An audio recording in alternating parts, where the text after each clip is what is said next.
The Imagining Justice in Baltimore initiative is actually an amazing place and a program where we're trying to experiment with the interfaith doers and the interfaith dialoguing work. We're trying to ask people, so what does it mean to do justice in the world? But we're asking the folks who are doing that work of justice, what does it mean to think interreligiously about the work that you're doing? The power of the interreligious dialogue that we've had here is the opportunity for me to focus on the human first, before the faith background. That's been really powerful.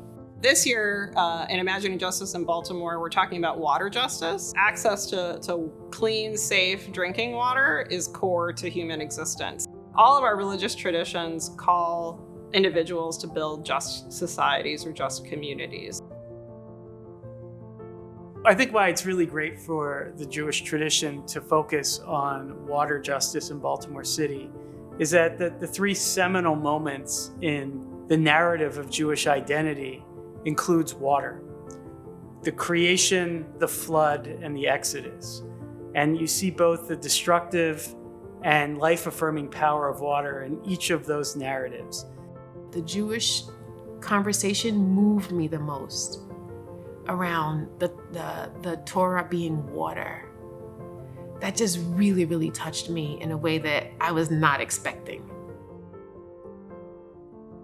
When we were asked to think theologically within our own traditions about water justice, I started racking my brain for what sort of passage or what sort of text I could use from the Christian tradition. So as I started looking through, the one text that I could find that really speaks to these questions in the New Testament was the book of Revelation. Some of the imagery of Revelation very much thinks about environmental degradation, destruction of the earth as such. It was just an honest conversation. Very candid, transparent, honest opinions, very the vulnerability from other members about the dialogue.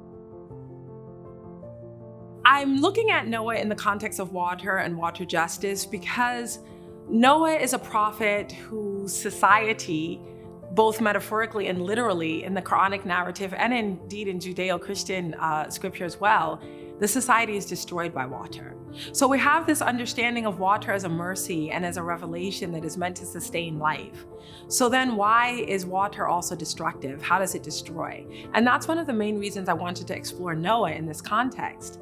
I was just so fascinated by the text. It was like poetry. And so it just made me like, oh, want more. I mean, these conversations and the classes were so rich that I had never wanted them to end. What surprised me about the program was just how quickly people really wanted to be in connection and the level of curiosity. And if I look at it through the lens of all these different traditions coming together, and to really respect, even deepen my respect for all of them. In the Imagining Justice in Baltimore initiative, what we're hoping you walk away with is increased interreligious knowledge and increased networks in order to do real good in the world.